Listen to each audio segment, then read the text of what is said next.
আমাকে অনেক কয় খালি খারাপ খবর শোনাম দাদা ভিডিওত। আজকে একটা ভালো খবর শোনাবো। হ্যাঁ বলেন তো, আমাদের জন্য বাংলাদেশের জন্য সবচেয়ে ভালো খবর কি হইতে পারে? সবচেয়ে ভালো খবর যদি ইন্ডিয়ার মাতব্বরি করার হ্যাডম কমে। তাইলে প্রশ্ন, ইন্ডিয়ার দাদাগিরি করার হ্যাডম কি কমিছে? হ্যাঁ কমিছে, ব্যাপকভাবে কমিছে। আর আপনাদের চোখেও সেটা ধরা পড়বে, আমি এক এক করে ধরে দিব। কয়েক মাসের মধ্যে বুঝতে পারবেন এই জিনিসটা। ব্যান্ড পার্টি বাজান সাহেব, হ্যাঁ ব্যান্ড পার্টি বাজান, একটা আনন্দের সময়। আসেন একে একে দেখে দিই। আমেরিকার পররাষ্ট্রমন্ত্রী মার্কো রুবিও দিল্লিতে নায়ার গেছিল কয়েকদিন আগে বউরে নিয়ে, জানেন তো কেন গেছিলেন জানেন? কোয়াডের পররাষ্ট্রমন্ত্রী পর্যায়ের একটা বৈঠক চলতেছে। বাইরে থেকে দেখলে মনে হয় ভারত আমেরিকার সম্পর্ক ফুরফুরা একেবারে চরম রোমান্টিক, কিন্তু ভিতরের গল্প সম্পূর্ণ উল্টা। পুরো ব্যাপারটা খুলে বললে আপনারাও টাস্কি খেয়ে যাবেন। আজকে আমরা বুঝবো কোয়াড কেন মরিছে, ইন্ডিয়া কিভাবে বিশ্বমঞ্চে পিছু হটিছে, এবং এই পিছু হটা আরো কত দূর যাবি সেটা আমরা বুঝে দেখব। তার আগে বুঝে নিই কোয়াড আসলে কি, হাতি না ঘোড়া, মাদা না মুন্ডু। আসেন বুঝে দেখি। আগেও এটা নিয়ে বলছি আমার মেলা এপিসোডে, তবু আবার জানিয়ে নিতে তো অসুবিধা নাই, অনেকে হয়তো দেখেন নাই। কোয়াড হইতেছে আমেরিকা, জাপান, অস্ট্রেলিয়া আর ইন্ডিয়া, এই চারটা দেশের একটা জোট। উদ্দেশ্য একটাই, চায়নাকে ঠেকানো। কোয়াডের শুরু 2011 সালে, ওবামা তখন প্রেসিডেন্ট। ঘোষণা দিয়েছিলেন পিভট টু এশিয়া, মানে আমেরিকা এখন থেকে এশিয়ায় বেশি বেশি নজর দিবি। কেন? কারণ চায়না বড় হইতেছে, তাকে টেকাতে হবে। 2018 সালে ট্রাম্প আসলে আমেরিকা তাদের সেনাবাহিনীর প্যাসিফিক কমান্ডের নাম বদলে রাখলো ইন্দো প্যাসিফিক কমান্ড। নামের মধ্যে ইন্দো, বুঝেছেন তো, মানে ভারত হবে চায়নার বিরুদ্ধে আমেরিকার প্রধান হাতিয়ার। বুঝছাও? বাইডেনের আমলে ওবামা ট্রাম্পের শুরু করা এই খেলা কোয়ার্টার ফাইনাল থেকে উঠলো সেমিফাইনালে। সে 1992 সাল থেকে একটা নৌমহড়া হইতো আমেরিকার ইন্ডিয়ার, নাম ছিল মালাবার নৌমহড়া। শুধু দুই দেশ। 2020 সালে সেটা চারটা দেশ, যে কোয়াডের চারটা দেশ, এটার যৌথ সামরিক মহড়ায় পরিণত হইলো। মানে বুঝতে পারছেন তো, এটা একটা সামরিক জোট। 2021 সালে হোয়াইট হাউসে কোয়াড নেতারা প্রথম সরাসরি বৈঠকে বসলেন। ভারতকে দেওয়া হইল আমেরিকার গোয়েন্দা তথ্য, যুদ্ধ কৌশল, সমস্ত অ্যাক্সেস। মোদি তখন উড়েছে আর কি, ইন্ডিয়ার চোটপাট দেখেননি, কিন্তু সেই উড়াল বেশি দিন টিকলো না, সেই সুখের হানিমুন টিকলো না। আবার জিজ্ঞেস করেন না হানিমুনে কে, স্বামী আর স্ত্রীকে? যাই হোক, আকাশে উড়াল তো দিলে একদিন পড়তেও হয়, যাই দিন ভালো আসে দিন খারাপ, তাই না? এবার করুন সুর হবে এডিটর সাহেব, সানায়ের সুর বাজান। কিভাবে এই সুখের বাসর ভাঙতে শুরু করলো সেটা দেখে আসি। প্রথম ধাক্কাটা আসলো অগাস্ট 2025-এ। ট্রাম্প সবার উপরে ট্যারিফ বসাইল না, তো ইন্ডিয়ার উপরে 50% ট্যারিফ বসাইল শুল্ক। শুরুতে 25% ছিল, তারপর রাশিয়ার তেল কেনার অপরাধে আরো 25% যোগ করলো। বোঝার উপরে শাকের আটি, বুঝিছাও? হ্যাঁ, মোটে রাধে না তপ্ত আর পান্তা। মোট 50%, দুনিয়ায় যে কোনো বড় বাণিজ্য সঙ্গীর উপরে সর্বোচ্চ, এমনকি চায়নার চেয়েও বেশি। 5 দফা বাণিজ্য আলোচনা হইল 4 মাস ধরিয়া। দিল্লি আর ওয়াশিংটনের কর্মকর্তারা দৌড়াদৌড়ি করলো, ছুটাছুটি করলো, কিন্তু দুইটা পয়েন্টে আটকে গেল, কৃষি বাজার আর রাশিয়ান তেল। ইন্ডিয়া কিছুতেই ছাড় দিতে রাজি হইল না। ট্রাম্প ধৈর্য হারাইল, আলোচনা ভেঙে গেল। জুনে G7 এর পরে ট্রাম্প যে মোদিকে ওয়াশিংটনে ডিনারে ডাকিছিল, মোদি তো অভিমান করছে। বউ যেমন অভিমান করে বাপের বাড়ি যায়, মোদি অভিমান করে চলে গেল ওড়িশায় তীর্থযাত্রায়, ট্রাম্পের আমন্ত্রণে গেল না। অগাস্টে ট্রাম্প 4বার ফোন করলো, মোদি একবারও ধরলো না ফোন। এটারে বলে সাইলেন্ট ট্রিটমেন্ট, বুঝিছাও? বউরা বা গার্লফ্রেন্ডরা রেগে গেলে বলে স্বামী বা বয়ফ্রেন্ডের ফোন ধরে না। হ্যাঁ, আমার ক্ষুদ্র ব্রাতদের শিখে দিলাম, বউ বা গার্লফ্রেন্ড রেগে গেলে ফোন টোন দেওয়া যাবে না, দিয়ে কোনো লাভ নাই, দিলে ক্ষতি আপনার। হ্যাঁ, বিন্দাস হয়ে ঘুরে হারাবেন, ওই নিজেই ফোন দিবে আবার কিছুক্ষণ পরে। যাই হোক, 5 দফা আলোচনা ভেঙে গেল। ফল কি হইল? কোয়াড সম্মেলন বাতিল। 2025 সালে ইন্ডিয়া যে সম্মেলন হওয়ার কথা ছিল, হইল না। ট্রাম্প তার ভারত সফরও বাতিল করলো, বুঝছাও? এরপরে দ্বিতীয় ধাক্কা, ভারত নতি স্বীকার করলো, আলহামদুলিল্লাহ। শুল্ক নামলো 50 থেকে 18%-এ, কিন্তু এই কনসেশনের বিনিময়ে ভারতকে অনেক কিছু ছেড়ে দিতে হইলো। মনে আছে ইউক্রেন যুদ্ধের পর পশ্চিমা দুনিয়া যখন রাশিয়ান তেলে নিষেধাজ্ঞা দিল, ভারত তখন হয়েছিল রাশিয়ার সস্তা তেলের সবচেয়ে বড় ক্রেতা। সাগর পথে আসা ডিসকাউন্টেড ক্রুড অয়েল ভারত গপ গপ করে কিনলো। ইন্ডিয়া তখন বুক ফুলায় কইছিল এটা আমাদের সার্বভৌম অধিকার, 140 কোটি মানুষের জ্বালানি নিরাপত্তা সবার আগে, আমরা কারো নির্দেশে তেল কেনা বেচা করি না, আমরা কিনবো রাশিয়ান তেল। রাশিয়া পিঠ চেপে দিল, সাব্বাস বাঘের বাচ্চা। ক্রেমলিন বলল প্রত্যেকটা দেশের অধিকার আছে নিজের স্বার্থে বাণিজ্য সঙ্গী বেছে নেওয়ার। আর সেই ইন্ডিয়াকে এখন প্রথম আর সবচেয়ে বড় ছাড়টা দিতে হলো রাশিয়ান তেল আর কিনবি না। হ্যাঁ, নাকে খত দিতে হয়েছে। ট্রাম্পের নিজের ভাষায় মোদি রাজি হয়েছেন রাশিয়ান তেল কেনা বন্ধ করতে, আর আমেরিকা থেকে সম্ভব হইলে ভেনেজুয়েলা থেকে অনেক বেশি কিনতে। হোয়াইট হাউসের প্রেস সেক্রেটারি একই কথা আবার কইলেন। ট্রাম্পের এক্সিকিউটিভ অর্ডারে স্পষ্ট লেখা হইল দিল্লি রাশিয়ার তেল কেনা বন্ধ করতে রাজি হয়েছে। তাহলে এটা কি হইলো? এটা ভূ রাজনৈতিক আত্মসমর্পণ হইল না? কারণ ভাবেন তো, যে ভারত একদিন কয় যে তেল কেনা আমাদের সার্বভৌম অধিকার, কারো চাপে আমরা মাথা নোয়াই না, সেই ইন্ডিয়া এখন মাথা নোয়াইতেছে, রাশিয়া থেকে সরে আমেরিকার দিকে যাইতেছে। আর এই একটা সার ভারতের পুরো স্ট্র্যাটেজিক অটোনমি তত্ত্বটাই ফাঁপা করে দিছে। কারণ স্বাধীনতা মানে কি? স্বাধীনতা মানে আপনি কার কাছ থেকে তেল কিনবেন সেটা ওয়াশিংটন ঠিক করে দিবে না। দ্বিতীয় সার কি? নিজের বাজার খুলে দেওয়া। চুক্তি অনুযায়ী ইন্ডিয়া আমেরিকান পণ্যের উপর শুল্ক আর অশুল্ক বাজার নামায় আনবে, ট্রাম্পের ভাষায় শূন্য নামায় আনবে। আর সেই বাজার খোলার সবচেয়ে স্পর্শকাতর জায়গাটা কোথায় জানেন? কৃষি। মনে রেখেন, ভারতের 40% বেশি মানুষ কৃষির উপরে নির্ভরশীল। এটা শুধু অর্থনীতি না, এটা ভোট ব্যাংক, এটা সামাজিক বিস্ফোরণ। কৃষি নিয়ে কি দুর্দান্ত ঘটনা ঘটে গেছিল না? মাইন্সে তো তলোয়ার নিয়ে শিখ কৃষকেরা পাঞ্জাব থেকে চলে আসছিল না, মনে আছে না? এই কৃষিখাতে ছিল আলোচনার সবচেয়ে বড় বাধা। আর এইখানেই ইন্ডিয়া রাজনৈতিকভাবে সবচেয়ে স্পর্শকাতর ছাড়টা দিয়ে দিছে। আমেরিকা এখন আশা করতেছে তাদের কৃষি পণ্য যেমন কাঠবাদাম, তুলা, সয়াবিন তেল এগুলা কিনবে ইন্ডিয়া বেশি করে। ইন্ডিয়া এখন এটা করার চেষ্টা করছে যে গম আর চালের মতো প্রধান খাদ্যশস্য এই চুক্তির বাইরে রাখা হয়েছে। তাতে কৃষকদের শান্ত করা যায়নি, নতুন করে কৃষক বিক্ষোভ শুরু হয়েছে কলে। 3 নাম্বার সার কি? কেনার প্রতিশ্রুতি দিছে। ট্রাম্প দাবি করলো ভারত $500 বিলিয়ন আমেরিকান পণ্য কিনবে আগামী 5 বছর ধরে। মানে এনার্জি, কয়লা, প্রযুক্তি, কৃষি পণ্য সব মিলায়। ট্রাম্পের কথায় বাই আমেরিকান করবে ইন্ডিয়া অনেক বেশি মাত্রায়। আর এর সাথে যুক্ত হলে আরেকটা শর্ত, সরকারি আর বড় শিল্পে ইন্ডিয়া আরো বেশি বাই আমেরিকান করবে। মানে 5 বছরে $500 বিলিয়ন, মানে বছরে গড়ে $100 বিলিয়ন। আর ইন্ডিয়ার পুরা বার্ষিক বাজেট কত জানেন? প্রায় $600 বিলিয়ন। অর্থাৎ আমেরিকা থেকে বছরে কেনার এই প্রতিশ্রুতি গোটা বছরের জাতীয় বাজেটের 6 ভাগের 1 ভাগ। এটা কি বাস্তবে সম্ভব? হ্যাঁ, সম্ভবই না। মানে কার দিক দিয়ে কে মারতেছে ধুলায় অন্ধকার। এরপরে সবচেয়ে বড় ধাক্কাটা আসলো, সেটা কি? মে 2026 ট্রাম্প গেলেন বেজিং এ শি জিনপিং এর সাথে 3 দিনের সফর। ফিরে আসলেন একটা নতুন ফর্মুলা নিয়ে। চাইনিজের নাম দিল কনস্ট্রাকটিভ স্ট্র্যাটেজিক স্টেবিলিটি, বাংলায় বললে গঠনমূলক কৌশলগত স্থিতিশীলতা। বাপরে মাইচ্ছে রে, কি কঠিন নাম। মানে কি? মানে হইতেছে আমেরিকার চায়না সিদ্ধান্ত নিল সরাসরি তারা যুদ্ধ করবে না, প্রতিযোগিতা চালাবে একটা সীমার মধ্যে। দুনিয়ার বড় সমস্যা দুইজন মিলে সামলাবে। এই ফর্মুলা আগামী 3 বছরের জন্য দুই দেশের সম্পর্কের কাঠামো ঠিক করে দেবে। কিন্তু এর ভিতরে একটা ভয়ঙ্কর সংবাদ আছে ইন্ডিয়ার জন্য। সেটা কি? হ্যাঁ, কারণ ইন্ডিয়া এতদিন ছিল চায়না ঠেকানোর প্রধান দালাল, তাই না? এখন আমেরিকা চায়নার সঙ্গে সরাসরি ডিল করেছে, ইন্ডিয়া মাঝখান থেকে বাদ। ইন্ডিয়া কূটনীতিকদের ভাষায় এইটার নাম হয়েছে G2, মানে গ্রুপ 2, 2 মোড়লের ব্যবস্থা। ধারণাটা সহজ, কিন্তু ইন্ডিয়ার জন্য ভীতিকর। পৃথিবীর 2 বৃহত্তম শক্তি আমেরিকা আর চীন নিজেদের মধ্যে একটা সমঝোতা পৌঁছায় বিশ্বটাকে ভাগাভাগি করে চালাবে, বাকিরা দর্শক। দুধভাত। আর আরেকটা নাম আছে কন্ডোমিনিয়াম, মানে যৌথ কর্তৃত্ব, দুইজনে মিলে একটা সম্পত্তির মালিকানা। কেন এটা ভারতের কাছে দুঃস্বপ্ন?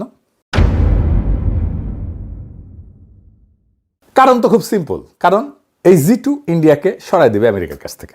আমেরিকার কাছে তো আর ইন্ডিয়ার কোনো গুরুত্ব নাই, তার কৌশলগত গুরুত্বই নাই, জিরো। তার কূটনৈতিক জায়গায় সংকুচিত করবে। এই চেষ্টা কিন্তু আগেও হয়েছে। কখন হয়েছে? ক্লিন্টন ওবামার আমলেও আমেরিকা চীনের সাথে সমঝোতার একটা চেষ্টা করছিল, কিন্তু সেটা ঠিকমতো কাজ করে নাই। এইবার ট্রাম্প নিজের মুখে 2025 সালের অক্টোবরের শেষে এশিয়া সফরের সময় শি জিনপিং এর সাথে বুসানে একটা মিটিং করছিল। ওই সম্মেলনে নিজেই এটাকে G2 বৈঠক বলে বর্ণনা করছিল, যে বৈঠকে নাকি এশিয়ার চিরস্থায়ী শান্তি আনবে। শি কম উচ্ছ্বসিত ছিলেন, কিন্তু একই সুরে বললেন যে চীনের উত্থান ট্রাম্পের মেক আমেরিকা গ্রেট এগেন স্বপ্নের সাথে হাত ধরাধরি করে আগাবে। এই একটা শব্দ G2 এশিয়ার সব রাজনীতিতে আতঙ্ক ছড়াইল। এই এক G2, এই শব্দ, সামান্য শব্দ ইন্ডিয়ার জন্য একটা আতঙ্কের নাম, দিল্লির জন্য একটা আতঙ্কের নাম। কেন? 3টা জায়গায় আতঙ্কটা কাজ করেছে। কি কি? আসেন দেখি। প্রথম বিষয় তো চীন বেপরোয়া হয়ে উঠবে, তাই না? ইউএস চায়না মেলবন্ধন এটা বেজিংকে ভারতের বিরুদ্ধে আর গোটা অঞ্চল আরো আগ্রাসী করে তুলতে পারে। তো আর কাউকে তো কেয়ার করার দরকার নাই। ওয়াশিংটন তো বেজিংকে সামলাইতো এতদিন। এখন যদি সামলানো বন্ধ করে তাহলে সীমান্তে ভারত মহাসাগরে চীনের চাপ বাড়বে। 2 নাম্বার কি হবে? আমেরিকার কাছে ভারতের দরকার ফুরাবে। আমেরিকা চীন কাছাকাছি আসলে ভারতের ইউটিলিটি উপযোগিতা আমেরিকার কাছে কমে যাবে, স্বাভাবিক। আর দিল্লির সঙ্গে সহযোগিতা করার মতভেদ সামলানোর আমেরিকান যে ইনসেন্টিভ প্রণোদনা এটাও কমে যাবে। এতদিন ভারতের পুরো কৌশলটায় দাঁড়াইছিল এই ভিত্তির উপরে চীনকে ঠেকাইতে আমেরিকার ভারতকে দরকার, এটাই তো। সেই দরকারটাই যদি চলে যায় তাহলে আর কি হইলো, সবই তো শেষ। 3 নাম্বার, এই যে পুরা ইন্দো প্যাসিফিক যে স্ট্রাকচারটা তৈরি করছিল কাঠামোটা ভেঙে পড়বে। মানে কোয়াড, ইন্দো প্যাসিফিক জোট সব অর্থহীন হয়ে যাবে। এটা আমার কথা না, আমেরিকার সবচেয়ে প্রভাবশালী think tank council on foreign relations এটা সরাসরি বলছে এই বেইজিং বৈঠক বাকি দুনিয়াকে নতুন অনিশ্চয়তায় ফেলছে। ভয়টা হইল আমেরিকা আর চায়না অন্যদের মাথার উপর দিয়ে একটা দ্বিপাক্ষিক বার্গেন করে ফেলবে, 2 পার্টি মিলে। অন্যদের মাথার উপর দিয়ে মানে মোদির মাথার উপর দিয়ে, আসলে বুঝিছাও। এইবার আসেন হেক্সেতের স্বীকারোক্তি আর কোয়াডের মৃত্যু, এটা কেমনে হয়েছে এটা একটু দেখি। আমেরিকার যে যুদ্ধমন্ত্রী আর কি পিট হেক্সেথ, ও এপ্রিল মাসে কংগ্রেসে গিয়ে কি কইল শুনেন। বলল চায়নার সঙ্গে আমরা একটা ফ্লেক্সিবল রিয়ালিজম করব। মানে কি?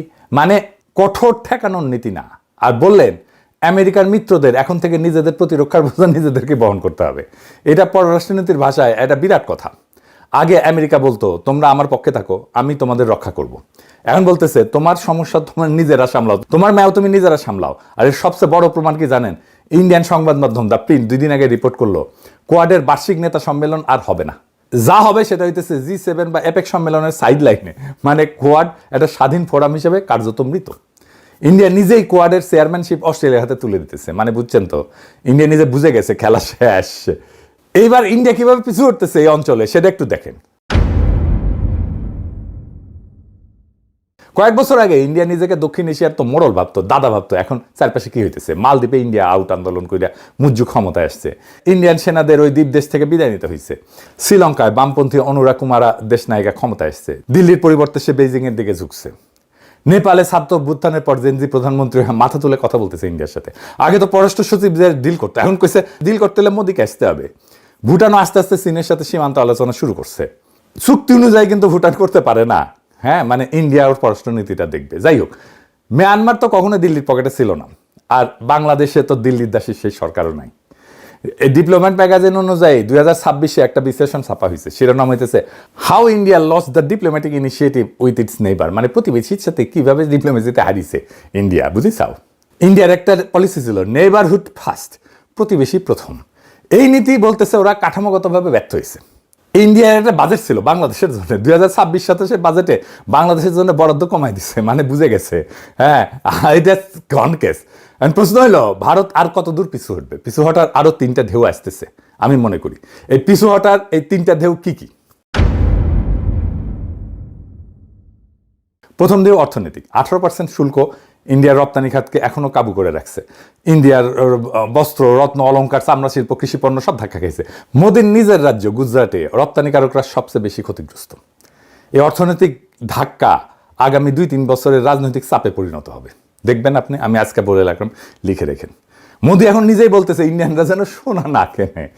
দেখেন দেখেন এই যেটা সাহেব দেখেন कि साल भर तक घर में कोई भी फंक्शन हो, कोई भी कार्यक्रम हो, हम सोने के गहने नहीं खरीदेंगे, सोना नहीं खरीदेंगे। विदेशी मुद्रा बचाने के लिए हमारी देशभक्ति हमें चुनौती दे रही है और हमें इस चुनौती को स्वीकार करते हुए विदेशी मुद्रा को बचाना होगा। দেখলেন তো, নিজেই বলছে না যেন সোনা না কেনে। কি রকম জাউরা দেখেন। কংগ্রেসের অর্থমন্ত্রী একবার বলছিল যে ধরেন আমরা সোনা কিনলাম না, তাতে কি হইতে পারে চিন্তা করেন। ইন্ডিয়ানরা যদি সোনা না কেনে তাহলে অর্থনীতির অবস্থা কি হতে পারে না? এখানে প্রচুর টাকা বাঁচবে। শুনেন, Suppose we stop gold imports, not stop in the government stopping it. Suppose the people of India don't demand gold and we don't have to import gold for 1 year. Just imagine, for 1 year, the whole situation will so dramatically change. Please resist the temptation to buy gold. এইটা শুনে মোদির সে কি হাউকাউ, আরে বাপরে, সোনা কেনা বন্ধ করতে বলছে। ওরে বাপরে, বন্ধ করতে বলেনি কিন্তু। দেখেন মোদি কি বলছিল। अब ये दिल्ली की सरकार, माताएं बहनें, आपका मंगल सूत्र छीनने के लिए तैयार बैठी है। ये गरीबी के लिए, महंगाई के लिए ये दिल्ली के नेता कैसी भाषा बोलते हैं। हमारे देश के वित्त मंत्री ने ये कहा कि आर्थिक संकट इसलिए पैदा हुआ है कि लोग सोना खरीदते हैं। बताइए, आपके गले उतरता है भाई? দেখেছেন, এখন নিজেই কইতেছে সোনা কিনবেন না। হ্যাঁ, যাই হোক, দ্বিতীয় ঢেউ কি আসবে এটা কৌশলগত। আমেরিকা যেহেতু চায়নার সঙ্গে সরাসরি কথা বলতেছে, ভারতের যে সুইং স্টেট অফ এশিয়া এটার মর্যাদা আছে সেটা কমবে। সুইং স্টেট মানে এই স্টেটের উপরে, এশিয়ার উপরে কর্তৃত্ব অনেকখানি নির্ভর করে, এটা কমে যাবে। এটা আমরা আগে আলোচনা করছি। তৃতীয় ঢেউ কি? আঞ্চলিক প্রতিবেশী দেশগুলো যত বুঝবে যে দিল্লির পেছনে আগের মতো ওয়াশিংটনের অন্ধসমর্থন নাই, তত তাদের আত্মবিশ্বাস বাড়বে। এটা আমাদের দেশের জন্য দরকার। আমাদের দেশের পলিটিশিয়ানরা তো ইন্ডিয়া শুনলে ভয়ে কাজ হয়ে যায়। যাই হোক, এদের দরাদরি সক্ষমতা বাড়বে যদি করতে চায়, ফলে ভারতের আঞ্চলিক প্রভাব আরো কমবে। মোদী সরকার ঘরে খুব দাপটে আছে, তাই না? হ্যাঁ, পশ্চিমবঙ্গে জিতেছে, কিন্তু ঘরের জোর আর বাইরের জোর এক জিনিস না। হিন্দুত্ববাদ ঘরে কাজ করছে, বাইরে সত্য তৈরি করছে। এবার আসল প্রশ্নে আসি, বাংলাদেশ এই পরিস্থিতিতে ইন্ডিয়ার সঙ্গে কিভাবে ডিল করবে? এক নাম্বার, ভাষার বদল করতে হবে। এতদিন আমরা ভারতের সঙ্গে আলাপ করছি একটা ভয় মাখানো ভাষায়, সে ভাষার দিন শেষ, আর নতুন ভাষা হবে সমতার। দুইটা সার্বভৌম রাষ্ট্রের মধ্যে যেমন কথা হয় তেমন, দাদা না, প্রতিবেশী না। দুই, হাসিনাকে ফেরত চাইতে হবে। হাসিনার বিরুদ্ধে মামলা হয়েছে, হাসিনার সাজা হয়েছে, দিল্লি তাকে আগলায় রাখতে পারবে না, এটা বলতে হবে। এটা রাজনৈতিক দাবি না, এটা আইনি বাধ্যবাধকতা। ভারত না দিলে আন্তর্জাতিক ফোরামে এই বিষয় তুলতে হবে। তিন নাম্বার, পানির বন্টন। তিস্তা চুক্তি 14 বছর ধরে ঝুলায় রাখছে, গঙ্গা চুক্তির মেয়াদ শেষ, আন্তর্জাতিক নদী আইনের আশ্রয় নিতে হবে আমাদের পানির ন্যায্য হিস্যার জন্য। 4 নাম্বার, সীমান্ত হত্যা। বিএসএফ এর হাতে বাংলাদেশি নাগরিক হত্যা বন্ধ করতে হবে। আর শ্রীলঙ্কা আলাউদ্দিন বলে কি দেখেন, বলে অনুপ্রবেশ হইলে সেটা নাকি আলাদা কথা। শুনুন, আপনারা যেটাকে বর্ডার কিলিং বলছেন সে সম্পর্কে যদি আপনারা বিস্তারিত জানেন তাহলে খুশি হব। বর্ডার কিলিং হচ্ছে যদি অন্য দেশের বাহিনী কর্তৃক আমাদের সীমান্তে অথবা জিরো লাইনে এসে যদি কিলিং করে, সেটাকে আমরা বর্ডার কিলিং বলতে পারি। যদি আমাদের সীমানার অভ্যন্তরে এবং তাদের সীমানার অভ্যন্তরে কোন রকমের কোনো অপরাধে জড়িত থাকে কেউ, ইললিগেল ট্রেসপাস করে যায় কেউ, সেটা তারা কিভাবে অ্যাড্রেস করবে সেটা তাদের দেশীয় আইনে করবে। এটাকে বর্ডার কিলিং বলা ঠিক হবে না। শুনিছেন, এই মাদার বোর্ডদের কেউ কেন বলে না যে দুনিয়াতে সবচেয়ে বেশি অনুপ্রবেশ হয় আমেরিকাতে, দুনিয়া পশ্চিম রাষ্ট্রগুলোতে সবচেয়ে বেশি অনুপ্রবেশ হয় ইন্ডিয়ানরাই অনুপ্রবেশ করে বেশি। তাহলে কি সীমান্তদের গুলি করে মারে নাকি মাদার বোর্ড? এরপরে এসে ইন্ডিয়ার সঙ্গে আমাদের বাণিজ্য ঘাটতি আছে, ভারতীয় পণ্যের বিকল্প খুঁজতে হবে। চীন, ইন্দোনেশিয়া, ভিয়েতনাম, তুরস্ক অনেক উৎস আছে, ট্রানজিট সুবিধা বন্ধ করতে হবে। এটা আমাদের কোনো লাভ হয় নাই। আর কি, আমাদের বহুমুখী মিত্রতায় যাইতে হবে। শুধু আমেরিকার দিকে তাকিয়ে থেকে ইউনুস সরকার যে ভুল করছে সেটা পুনরাবৃত্তি করা যাবে না। জাপান, চীন, তুরস্ক, রাশিয়া, সৌদি আরব, ইন্দোনেশিয়া, মালয়েশিয়া সবার সঙ্গে শক্ত সম্পর্ক করতে হবে। কেউ একা চাপ দিলে অন্য জায়গা থেকে সাপোর্ট আসবে। 7 নাম্বার, পাকিস্তানের প্রশ্ন। এটা সবচেয়ে স্পর্শকাতর কিন্তু সবচেয়ে কৌশলগত। দিল্লি যতদিন বুঝবে বাংলাদেশ পাকিস্তান সম্পর্ক স্বাভাবিককরণ একটা রিয়েল অপশন, ততদিন দিল্লি বাংলাদেশের সঙ্গে দরাদরি করতে রাজি থাকবে। ভারতকে বুঝাই দিতে হবে যে বাংলাদেশ আর তাদের পকেট রাষ্ট্র না। কিন্তু এইগুলা কি পারবেন করতে? না মনে হয়। কারণ বিএনপি, জামাত, এনসিপি সবাই ইন্ডিয়ারে বাঘের মতো ডরায় তাদের সামরিক শক্তিকে। ওরা কল্পনা করতে পারে না যে ইন্ডিয়ার সামরিক শক্তিতেও হারানো সম্ভব। দুনিয়ার কোন শক্তি যদি মনে করে যে আক্রমণ করা একটা রিয়েল অপশন, তাহলে সে আক্রমণ বন্ধ করে রাখে না। বড় শক্তি সবসময় সামরিক শক্তির এই সক্ষমতাকে লিভারেজ হিসেবে কাজে লাগায়, এরই নিয়ম। কিন্তু ইরান শিখাইছে আমেরিকা, ইসরায়েলের মতো দুই পরাশক্তিকে, বৃহৎ পরাশক্তিকে ঘোল খাওয়ায় দেওয়া যায়। ভূ রাজনীতি একটা গেম, এই গেমে দুর্বলেরা হারে না, সবলেরাও জেতে না। যারা টাইমিং বোঝে তারা জেতে। বাংলাদেশের ভাগ্য ভালো যে এই মুহূর্তে আমরা একটা বিরল জানালা পাইছি। আমেরিকা চায়নার সঙ্গে ডিল করতেছে, ভারত পিছু হটতেছে, চায়না দক্ষিণ এশিয়ায় উপস্থিতি বাড়াইতেছে, জাপান, কোরিয়া, তুরস্ক সবাই বাংলাদেশের দিকে তাকায় আছে। এই জানলা চিরকাল খোলা থাকবে না। 2-3 বছরের মধ্যে নতুন কাঠামো বসবে। সেই কাঠামোয় আমরা কোথায় থাকবো সেটা এখন ঠিক হইতেছে। বাংলাদেশের এখন প্রভুর পেছনে দাঁড়ায় থাকার দিন শেষ। নিজের পায়ে দাঁড়ানোর সময় সাহস দরকার, কৌশল দরকার, ধৈর্য দরকার। সেটা করতে পারলেই বাকি দুনিয়া আমাদের সম্মান করবে। আর সেই সম্মান থেকে আসে কৌশলগত শক্তি, সেটা বাংলাদেশের প্রচলিত রাজনৈতিক দলগুলো পারবে না, তাদের ভীরুতার কারণে। আফসোস, আমাদের আসলে জনগণের রাজনৈতিক দল লাগবে। সেটা গড়ে না তোলা পর্যন্ত আমরা কোনো সুযোগ কাজে লাগাতে পারবো না। যেমন জুলাইকে আমরা রক্ষা করতে পারি নাই, এই নতুন রাজনৈতিক দল গড়ে তোলা কিন্তু কোনো জটিল বিষয় না, জটিল কাজ না, টাইমও বেশি লাগবে না, খালি লাইগা পড়তে হবে। সবকিছু তৈরি আছে, মানুষজন ঝাঁপে পড়বে। আশা করি সেই কাজটা হবে তাড়াতাড়ি।